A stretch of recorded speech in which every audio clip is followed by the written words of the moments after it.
Antimanual de política o la historia de Abraham contada por un cura guerrillero. En un mundo realmente invertido, decía Debord en La Sociedad del Espectáculo, lo verdadero es un momento de lo falso.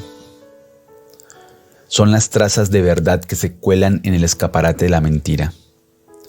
En los tiempos confusos que habitamos, los autores más audaces recuerdan que antes de aprender hay que desaprender. Ahora que la crisis económica golpea con su selectivo látigo, se escucha que la solución es crecer, cuando la única salida con un mínimo de futuro es decrecer. O que hay que progresar, como si pudiera seguir midiéndose el progreso con el PIB. Tiempos de promesas muy diferidas a ese futuro en el que la ciencia nos llevará de vacaciones a Marte. La misma ciencia que hoy, ahora mismo, no en el futuro, desertiza lo que toca. ¿O no es una fuerte intuición que nos pertenece entender que si la ciencia entrara en la Amazonía sería el fin de la variedad de la vida en ese pulmón del mundo?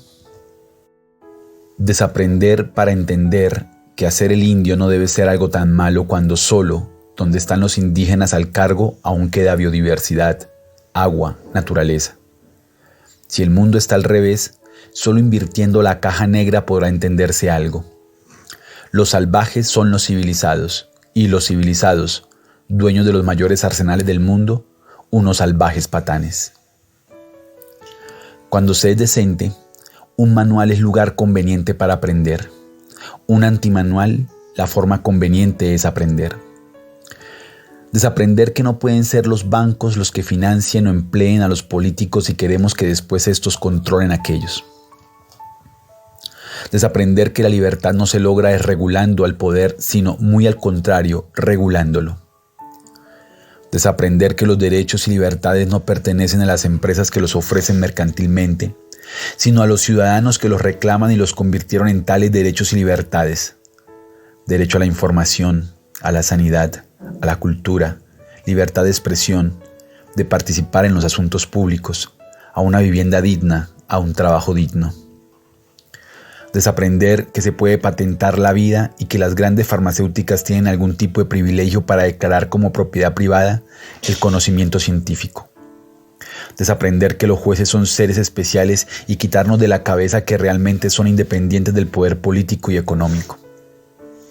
Desaprender que el medio ambiente, el Ártico, los casquetes polares, el agua, los mares, los campos, el aire, son mercancías que se salvaguardan mejor en el mercado y desaprender que los científicos han sido mejores gestores de la naturaleza que los ciudadanos. Desaprender qué es lo natural para entender que tan natural es una cesárea como la investigación con células madres, tan natural cortarnos el pelo y las uñas, cocinar alimentos, aprender idiomas o tocar el violín como el amor homosexual. Desaprender que sea verdad que haya razones biológicas que pueden ser más fuertes que las cuestiones culturales y desaprender que somos diferentes por el color de nuestra piel o por el dinero que tengamos. Desaprender, en suma, que todo lo que alguien nos diga como palabra de Dios o de la ciencia o del derecho o de la historia o de la economía ya no puede cuestionarse. En la Colombia partida en dos desde el asesinato del líder popular Gaitán a mediados del siglo pasado, compartía un tinto, un café negro, con un cura de la Teología Liberación que había estado en la guerrilla.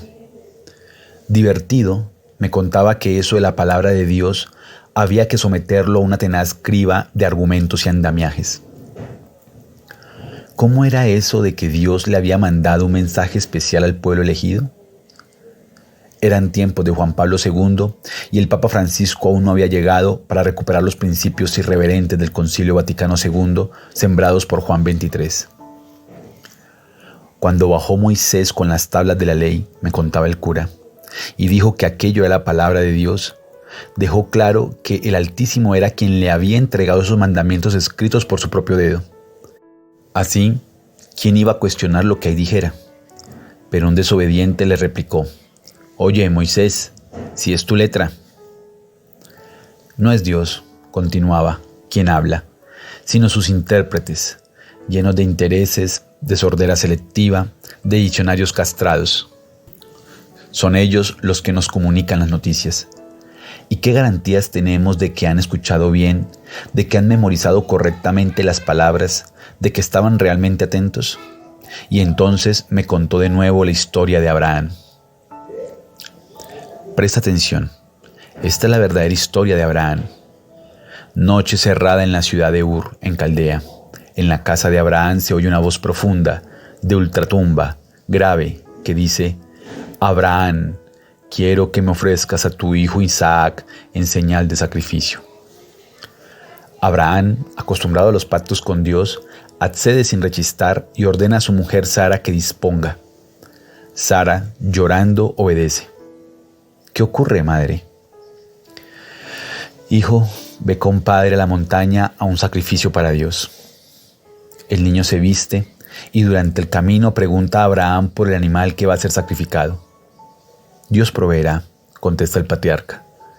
Llegado al túmulo, Abraham pone al niño sobre una pira y cuando está a punto de descargar el puñal sobre su pecho, se oye una voz profunda, de ultratumba, grave, que dice: Detente, Abraham. Ya has demostrado tu amor por Dios Todopoderoso y tu compromiso con el Señor. Regresa a tu hogar y sé feliz con los tuyos. Abraham guarda el puñal y se enrumba de regreso a la casa. En esas, el joven Isaac se levanta y dice: Si no llego a aprender para ventrílocuo, este loco me asesina. Sería José Saramago quien escribiera que lo único sensato que debiera haber hecho Abraham, después de recibir tamaña requisitoria de Dios, era haberlo mandado a paseo. Algo similar ocurre con la política actual. Hay que mandar a una buena parte de ella a paseo. Aunque crean que hablan por boca de Dios, de la Constitución y las leyes, del consenso o de los mercados, de Bruselas o como una orden escondida en las partículas aceleradas del bosón de Higgs. Porque no son partículas las que se mandan contra las paredes de los cementerios aún con las maneras más elegantes del desempleo, la ignorancia, la enfermedad o un desahucio. Son seres humanos.